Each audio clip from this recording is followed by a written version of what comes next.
Welcome to BG5 Live. It is, Vanessa, what's the date today? October 8th. 8th. So in my part of the world, very autumn, beautiful weather, leaves turning. Sometimes we're, freezing to death. Sometimes I'm in, short sleeves. So I really love this time of year, especially in where I live.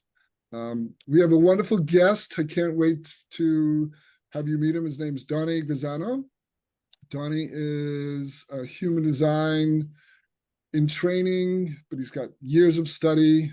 And of course, Vanessa. How you doing today, Vanessa? I'm good. Excited to be here and excited to have Donny on the show. He's in my BG5 cohort. We are just finishing up BG5 consultation certification, and he always has such amazing insights to share. So I'm excited for everybody to meet him. Yeah. So you want to do our intro for people who are new to our class, Sure. show? So welcome everyone to BG5 Live, the show for BG5 and human design professionals, students, and enthusiasts who want a deeper understanding of how to apply human design to business so they can thrive in their career and support their clients in doing the same. Doesn't Vanessa have a great voice? I've heard this, I heard that intro for many times, and I still love to hear you say it. She tried to Oh, pass it thank off on you. me, but no way. Her voice, her explanation is too great. So episode 14, the drive to thrive. So today we're going to be talking about ambition, transformation, and Donny, our guest, has this, so he can give us a first person um, sort of overview, like his experience of it based on his design. So we're excited about that. So I'm going to turn it over to Vanessa. Vanessa, what's the weather? What's the transits coming up? So we are currently in the transit of trade 57. We did discuss that on the last episode. So if you want to go back to check that out, go ahead and do so. And we are moving into trade 32 on October 13th at 11:35 a.m. Eastern time. And this trade sits on the survival instinct. So this is an awareness trade. It is about the awareness of what can be transformed and what does not need to be transformed. And the instincts here are focused on a constant evaluation of what can and can't be transformed. So there's an ability to also adapt here while maintaining one's true nature. And it can also put the brakes on trait 54, which can show up as runaway ambition. So this can kind of pull that back a little bit. And there's a lot here about recognizing and bringing attention to those who have the skills and education to move up in the world. This is an awareness trait. So there is a fear here, and this is the fear of failure. And there can be a lot of concern around whether something will be successful or not. This is a projected trait. So there's a lot here about recognition and being able to recognize the ability to have success or not. And you want to be closely attuned to your instincts, especially while we go through this transit, being aware that the only constant is change. And when you're really aligned with your instincts, and especially people that have this trait defined all the time, they naturally transform what doesn't work and know what to do, what needs to be held on to, what needs to be preserved. So that is trait 32. Mike, do you have anything you want to share about this one? Do you have any experience with this? I do not have this one defined. So for me, there's a lot of wisdom to be gained here. Yeah, I don't have it either, Vanessa. Couple things come up. Number one is we seem to be moving around the survival instincts, the spleen center, and so a lot of fears will be coming up. One of the things I love working with fears. I love working with shadows. I love this sort of aspect of design. So when you look at this fear that you just talked about, the fear of failure, it seems pretty intense, doesn't it? And so I think there's a duality to this, is both fear of failure, but there's probably coupled with that a fear of success. Now, here's something interesting that I've noticed in my human design / BG5 experiment is, so there's I think we've talked about this before, Vanessa, where there's three functions in the body graph. So we have survival instincts, which is intuitive awareness. We have the conceptualization, which is mental awareness, and we have the emotional intelligence, which is obviously emotional awareness. So each of those three functions and all the traits around it carry these fears. So each trait has a particular fear. So obviously the 32 is the fear of failure. So here's what I've noticed, and Vanessa, you can tell me if you've noticed this yourself. It doesn't matter if you have that particular trait. Those fears will still show up in some way, somehow. So here's my theory about it. Number one, there's transits, like next week, Vanessa's talking about that. So those fears will show up. They're in the fields, and also we're going to meet people who have these particular traits defined in their design, and so their fear will be absorbed by us. So Vanessa, have you experienced that at all? Oh, of course. And I like the way I experience this is that we all are going to have access to all of these fears. If you have this defined, then the fear of failure might be something that you are grappling with on a fairly consistent basis and that you are learning through yourself. Whereas those that have it undefined, this is inconsistent for us, and it comes up potentially more through our relationships as well as through the transits. And so being aware of when this is transiting, and it will be transiting in the sun starting on the 13th for 6 days, there is that potential to really be amplifying that fear of failure. And if you are experiencing that during that transit, like understanding, oh, this is kind of what the energy is sending us right now, it's a great opportunity to become wise about that, to really anchor into your strategy and your authority or your decision-making strategy, and not let that energy or that fear stop you from doing things that are correct for you or jumping into things that are incorrect for you because that fear is pulling you off of your correct decision-making style. Well said. Well said. Good. So we're And continuing. Donny has it, so I look forward to hearing his experience with it when we get to that part. Yeah, Donny, be prepared. We're going to grill you on that. So Vanessa, we're on the trait 50 values. What's All happening? right, this one I know this one very well because I actually have this. I only have 3 traits that are defined more than once in my design, and this is one of them. And I have the whole strength actually defined twice. Trait 50, the trait of values, which is going to start transiting on October 19th at 3:44 a.m. Eastern Time.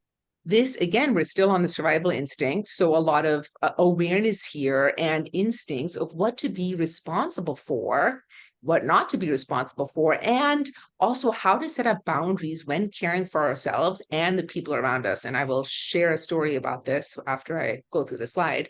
So there's a lot about guarding the values, the integrity of the law, and the structures that protect and uphold the well-being of the business, as we're talking about BG5 here, the group or the community, or to challenge those laws.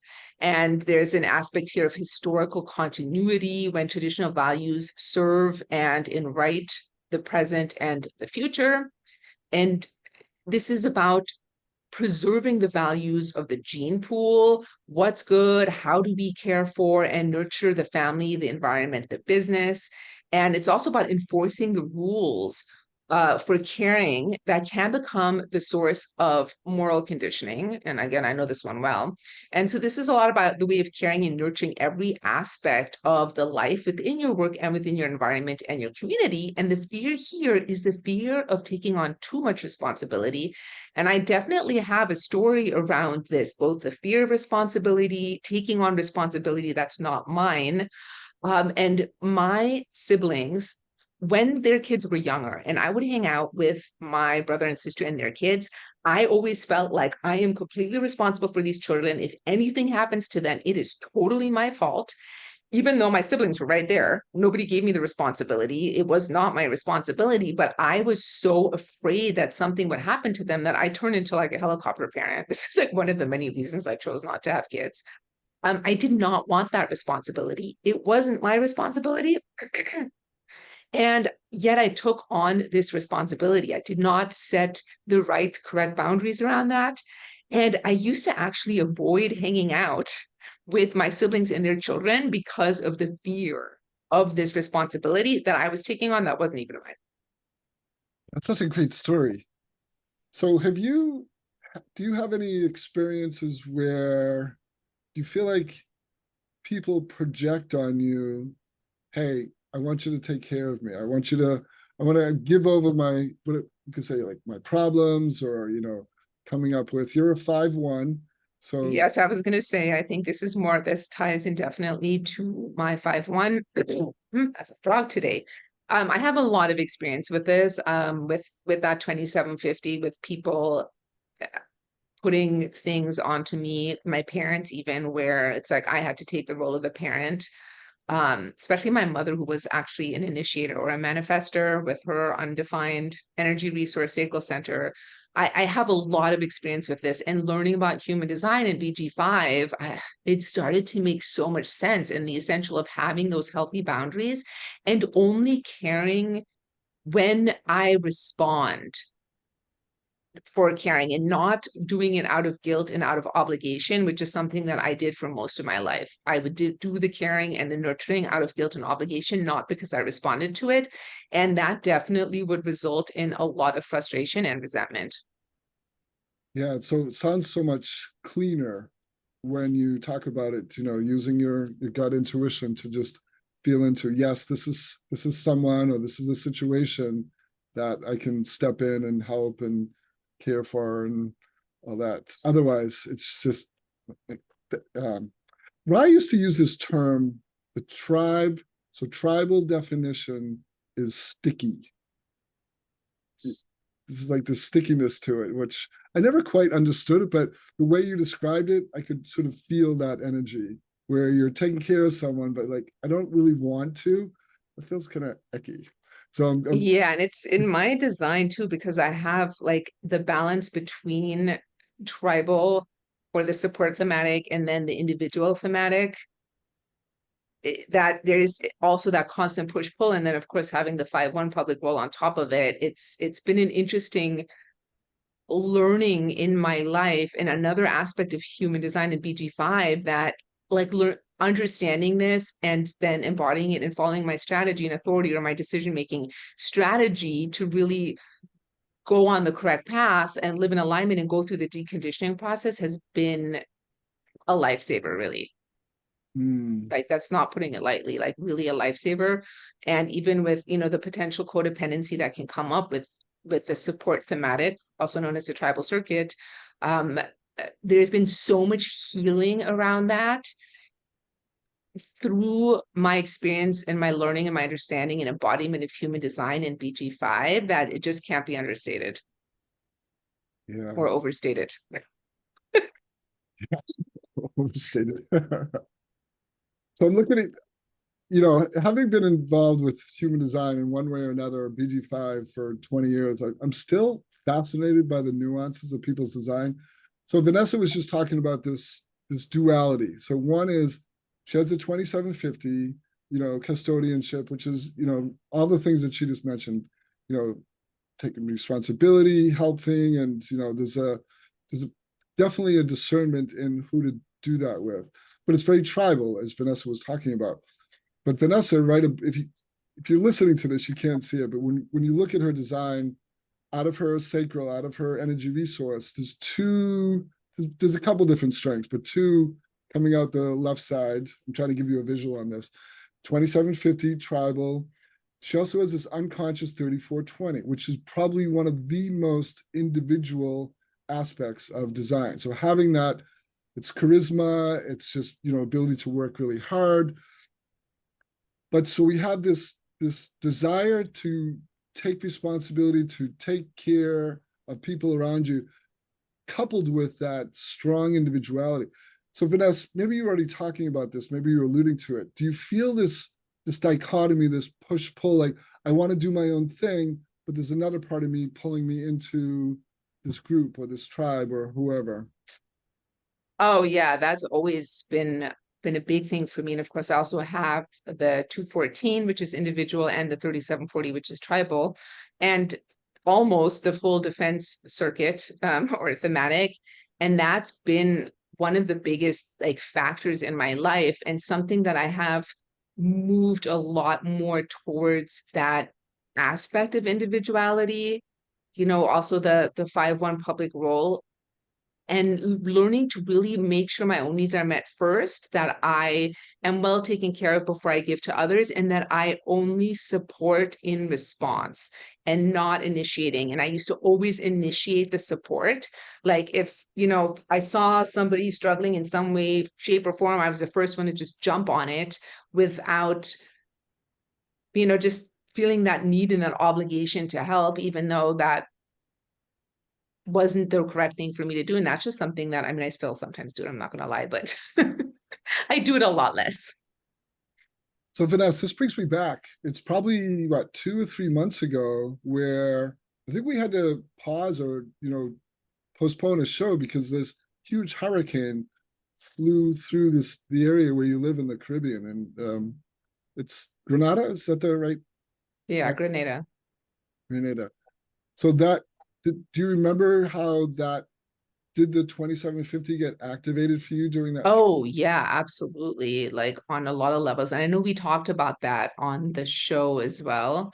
Yeah, for sure. Like really both before making sure that my community and my loved ones were supported in that sense, and afterwards, like immediately jumping into action to help support those that were very, like, we got lucky where I am in the south, but the north of here in our North Island got completely destroyed. So just like jumping into action to help support in the ways that I could, while also balancing, you know, not giving away all the things that I had that I potentially still needed. Um, not like finding that balance between self-sacrifice and supporting in a healthy way, making sure that I'm taken care of. I'm not giving everything that I have away so that when I might need it, I don't have it. Like it was a very fine balancing act. So I want to highlight something that it feels really crucial. So this is a BG5 podcast. So we're talking about learning about how we find success in our careers, but also supporting and empowering other people to do it.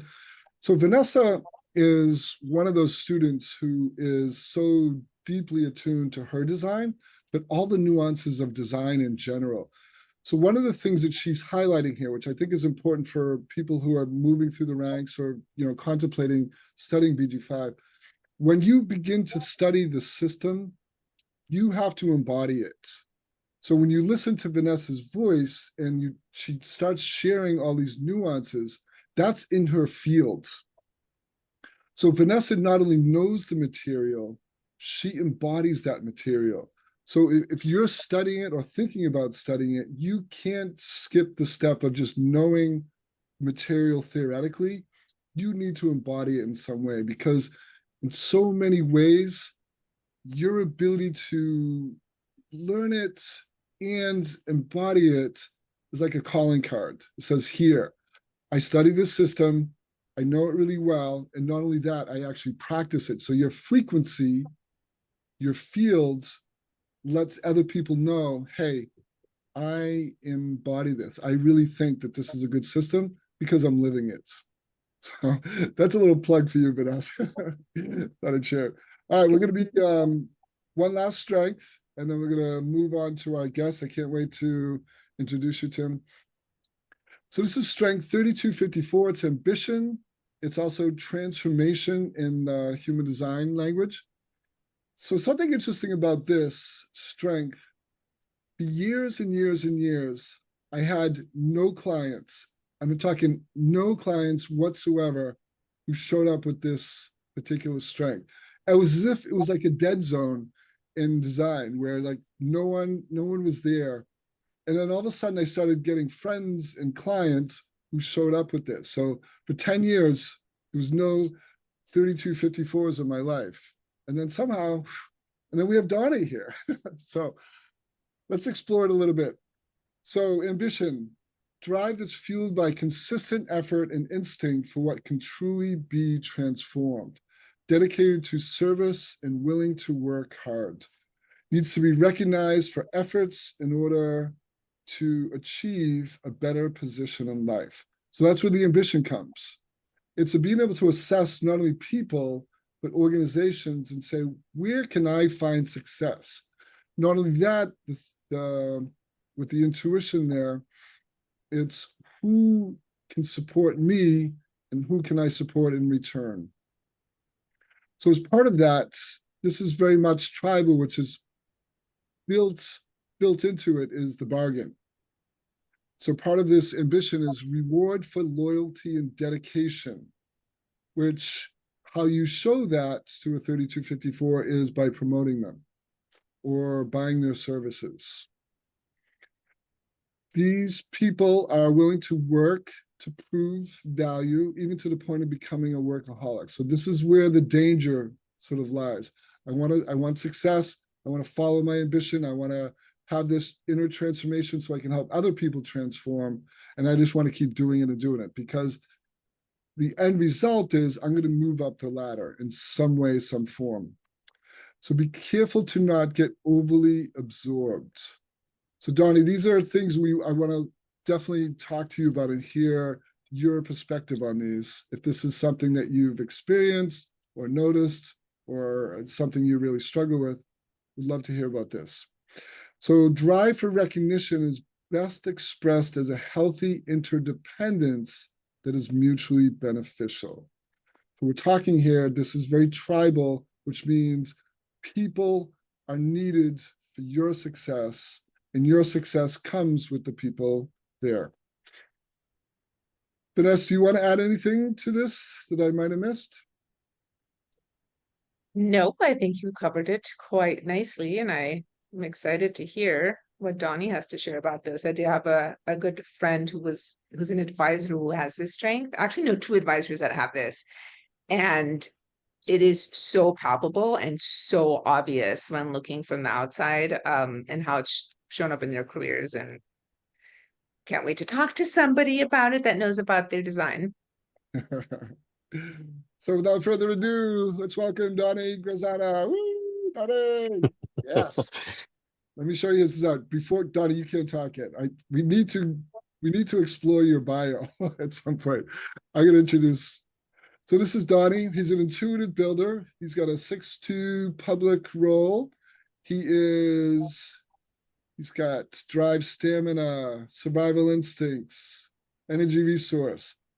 And this is split off from his identity function connected to communication or his throat through the 1333.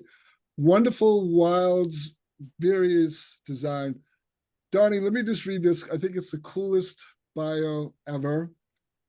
So Donny's located in New Jersey, so that's on the East Coast of the United States.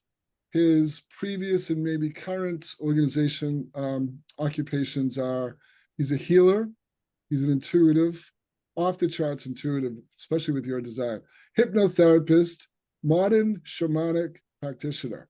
And I love that. Former salon owner, international business educator in the beauty industry, and a color educator. Again, I'm assuming related to salons and beauty. You previously studied astrology, hypnotherapy, Course in Miracles. I'm on board with that. Reiki, Tarot, shamanism, and a number of other modalities. So interesting sort of mix. Human Design found me 5 years ago on a trip to Key West. So Donny says, I have no end game in mind, just a journey of expansion in order to continue to change old narratives for myself and others to new, healthier ones. And he goes on to say, the layers of human design education is endless. Hooray to that. So Donny, Mike, before we move on, can you please go back to Donny's chart for a second? And for people that are listening and can't see his design, so Donny has the strength 1858 and 5432 running from his drive and stamina, also known as the root in human design, to his survival instinct known as the spleen. He also has the 3457 running from drive and stamina to energy resource, or spleen to sacral center. So that is 3 strengths off the survival instinct. And he has the 1333 running from his identity and direction, or G center, to the communication and action, or throat center. So understanding painting a visual for those of you that are listening that cannot see his design. I just really want to call out those three strengths between coming off of the survival instinct and I think I don't even want to count right now, but I think, Donny, what you have, what, 5 activations in 5432 and God knows how many in 80. There's a lot of activations coming off of the survival instinct and also known as the spleen center. Super intuitive. So yeah, thanks for grounding our listeners, people who are probably listening on the podcast. So Donny, feels like an interesting starting point. Human Design found me 5 years ago on a trip to Key West. Would you like to share your Human Design discovery story with us? Sure. I think now it's even longer than 5 years ago from when I wrote that. But um, every few years I go to Key West, it's always been a very spiritual experience for me. There's always something that seems to happen there, a breakthrough. And this happened to be a trip where I decided I was going to go to the local metaphysical store and I was just going to get a reading because every once in a while I like to do that. I mean, they don't usually turn out very well for me, but I figured I'd give this a try. And there was this really wonderful woman named Charlie there. And I had no idea I was getting a human design chart reading, but she pulled it up and I was pulled in within 20 minutes. I was like, oh my God, like you get me. And I think it was the first time that someone was able to call out things that I was going through that no one else had ever really acknowledged. Wow. So she just started sharing your design and you felt that connection to the material, to your Yeah, design. I mean, I needed to find out everything. At that point, I was like, okay, I need to know what it is you're doing. I need to know where I can find this out. And I think, like many people who become students, is you start out reading all the books, and then that's not enough. And then you start taking the classes and so on and so forth. So tell us a little bit about your studies, how long you've been doing it. And so previously we were talking about fear. You studied primarily human design, got really grounded in it, and then you switched over to BG5. Would you like to share about some of your study journey? I think my draw to BG5 was I'm definitely a very logical person, which kind of explains why in the beauty industry I became a business educator. And I think that there's so much more room for business education in any industry, but especially in the beauty industry, because you have a lot of really creative people, but not necessarily systematic. And when I came into BG5 and human design, I was like, there's a system here. There's something that's tangible, concrete, something that can be used to give people direction. And I wanted to continue to do that in an expansive way. And I feel like that this system does that. Hmm. So Donnie, where are you in your studies now? Can you let everyone I'm know? in the third semester of the BG5 uh, certification. Nice. So what's been your experience of studying BG5?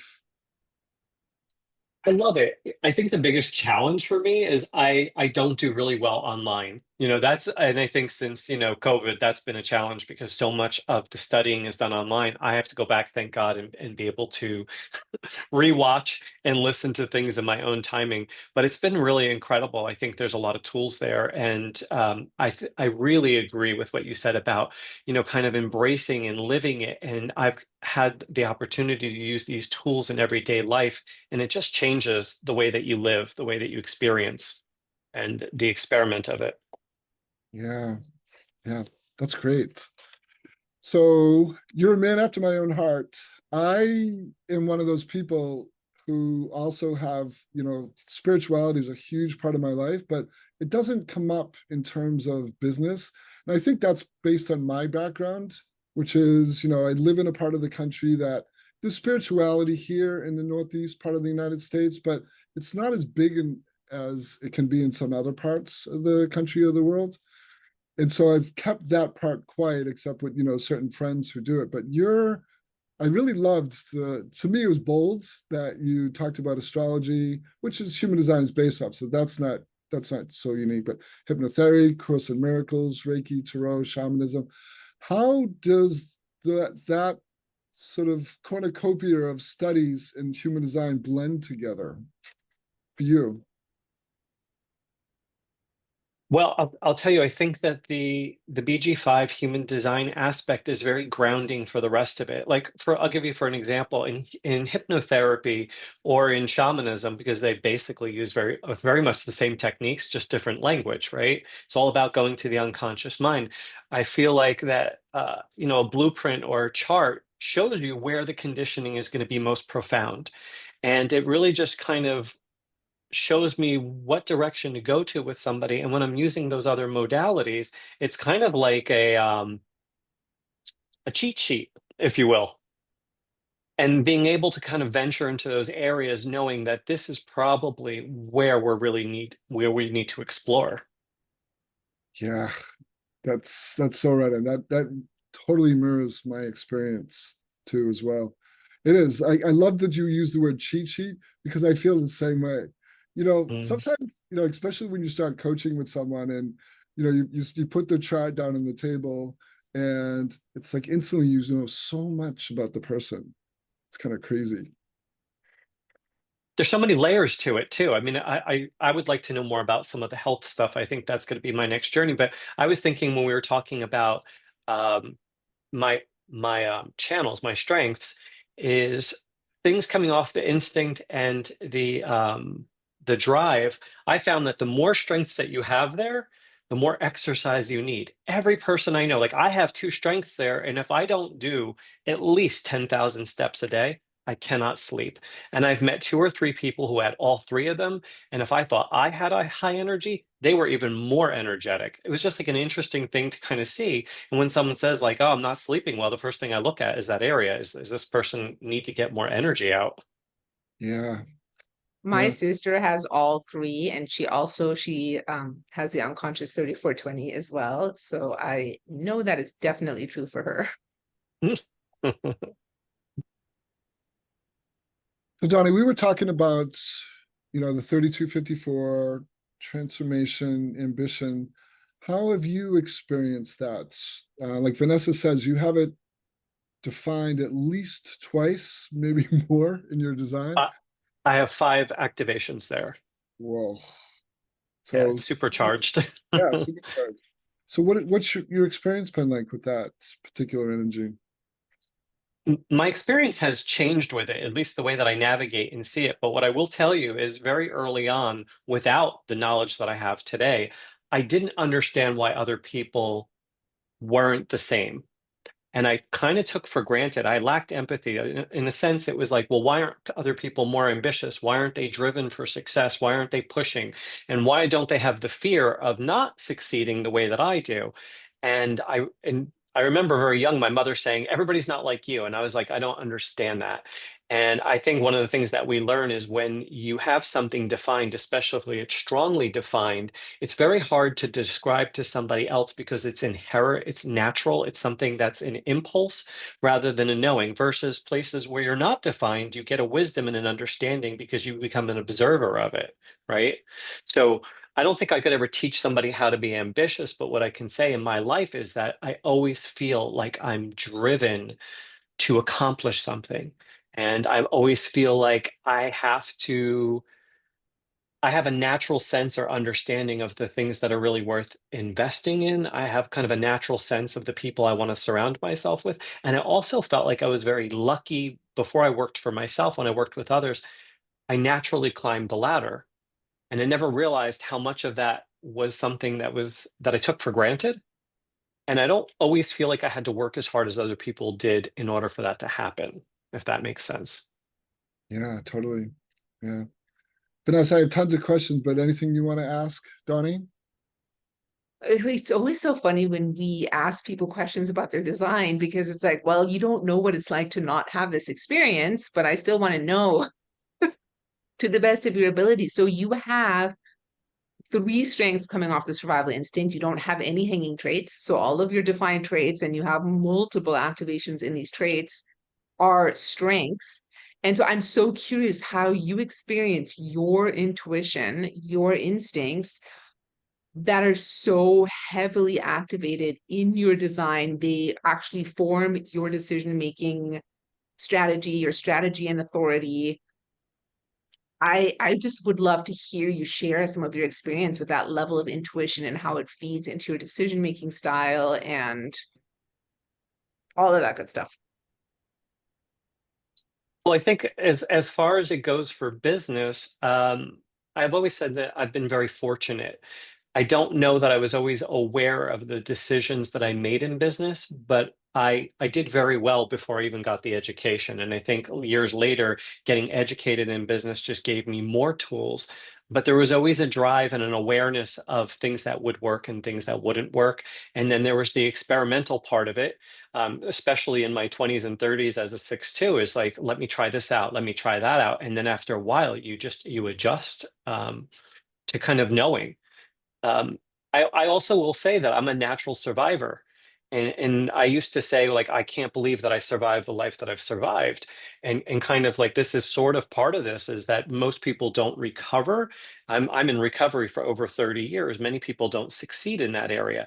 And I kind of attribute now that I think my success came from that drive to succeed, that awareness and that intuition that helped me where so many other people haven't had that opportunity. Hmm. Nice.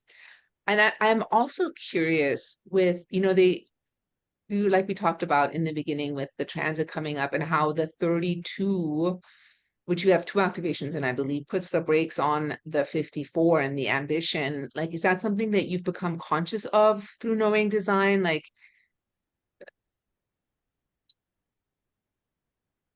Um, I think I think the 32 in a sense it is sort of like a break, but it's more of like a feeling or a knowing. It's like your body, the only way I can describe this is my body's like, let's go, let's go, let's go, right? Let's climb the ladder. And then my mind, or there's a like a feeling that says, but this isn't the right time, or this isn't the right project. And so, as time has gone on, I've become more aware of that, and it's been more instrumental. But I will tell you that for a longer period of time, I think the 54 overwhelmed the 32, and I just was impulsive. did you notice a change? So with the 54, having it twice in your future direction, in addition to, well, you were driving force, so that makes a lot of sense. Did you notice any change around that when you approached that midlife period, like around age 40, when you transition from the past to the future direction?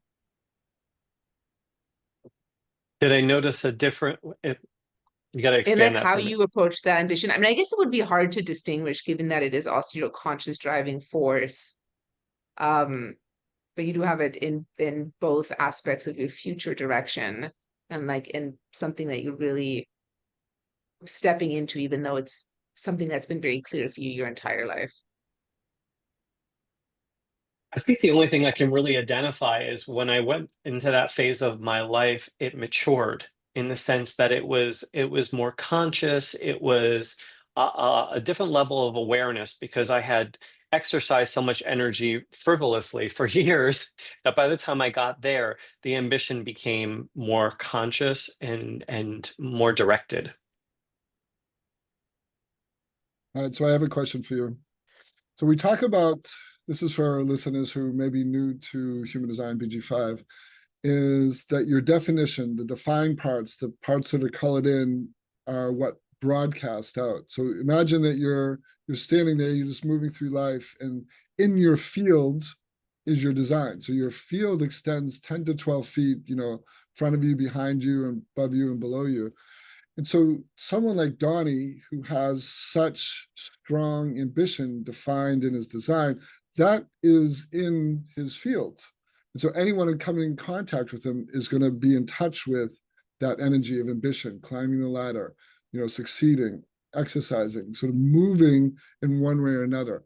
So Donny, my question for you is, do you notice if people gravitate to you for that ambition, or to have, to help, Donny, help me achieve my ambitions. I see you doing it, climbing the ladder. You're so good at it. Can you help me? Do you notice sort of drawing people through that strength? Absolutely, 100%. But what I will distinguish in that is the people who are drawn to me are the people who want to climb the ladder, people who want to be ambitious. But I will also say I've equally seen people who whether it's from trauma or low self-esteem is trauma, they shy away. It's too much. It's overwhelming. They're like, you're too intense.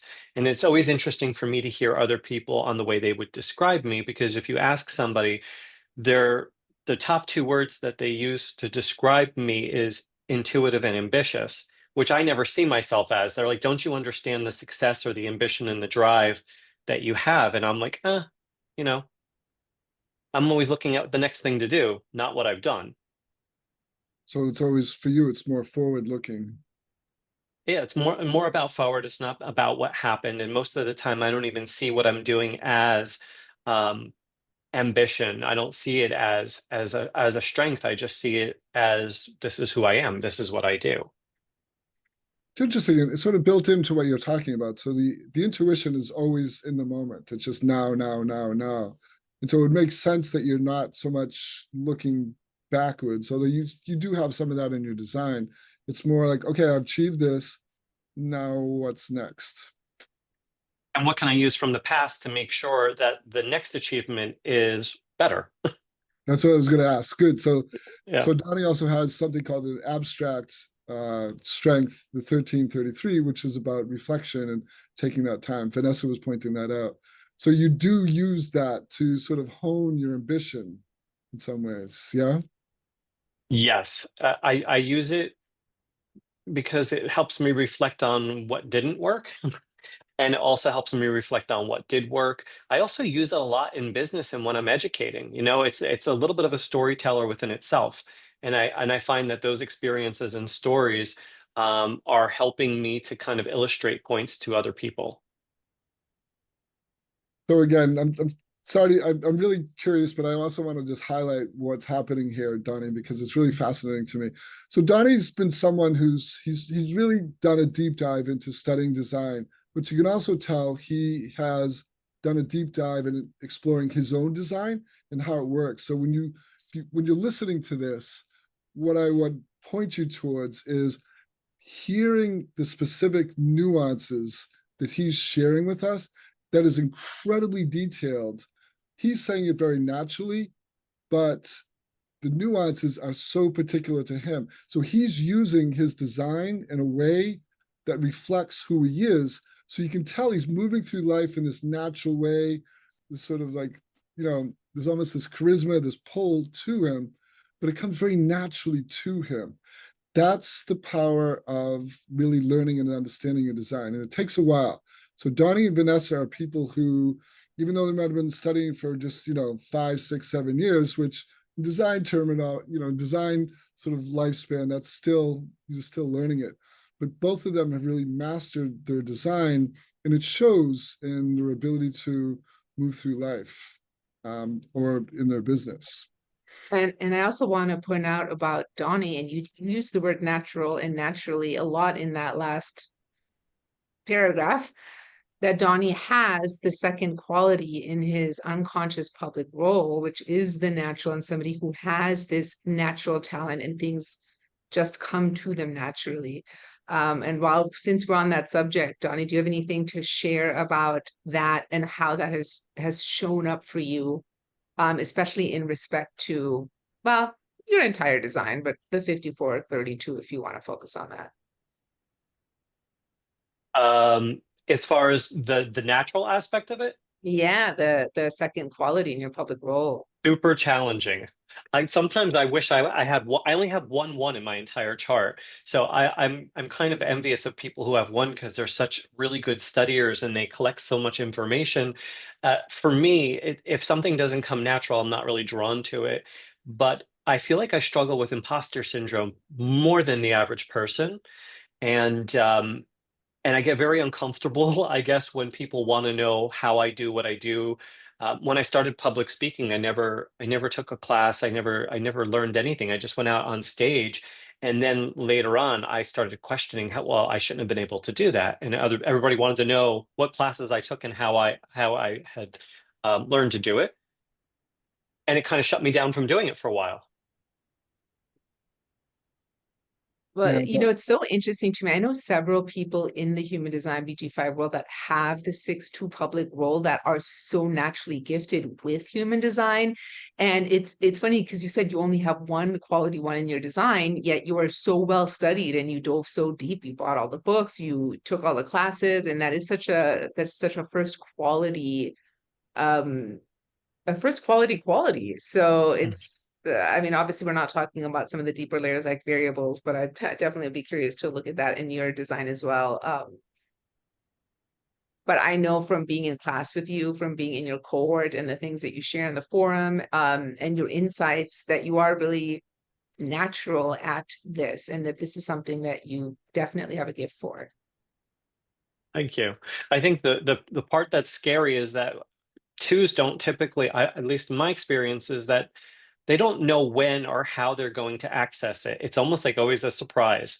Like, I think I don't know something, and then we're talking to the teacher and she's like, you know this, and I'm like, are you sure? She's like, yes, you know this. And I question it because I feel like I don't access it as easily when I want to. It just kind of happens. I would And echo a lot of things you're saying. As a two, my public role profile is 2-4, so I'm more conscious of where I'm natural at. Yours is more unconscious, but it just the thing that I loved that you said the most is we can't predict or try to script what we're going to be a natural at. It's just there's certain things and other things not so much. I also don't have a lot of ones in my design, which we're talking about line qualities. And so having a one line quality in your public role or a lot in your design, study, research, really digging into things. That's Vanessa. She's got the 5 ones. Well, it's interesting. I only have 3 quality ones in my design, but I have 8 5s and I have 6 3s. So I obviously deeply resonate with the first quality. I have other aspects deeper in my design when we go to the, color-based tone level that are in that line 1. But I love to study. I deeply resonate with it. I also really resonate with that third quality and having to experiment and trial and error and all that kind of stuff. I do have a lot of that in my design as well. So it's so interesting and unique how it shows up in the chart in all of these different places beyond just the public role. Yeah, yeah.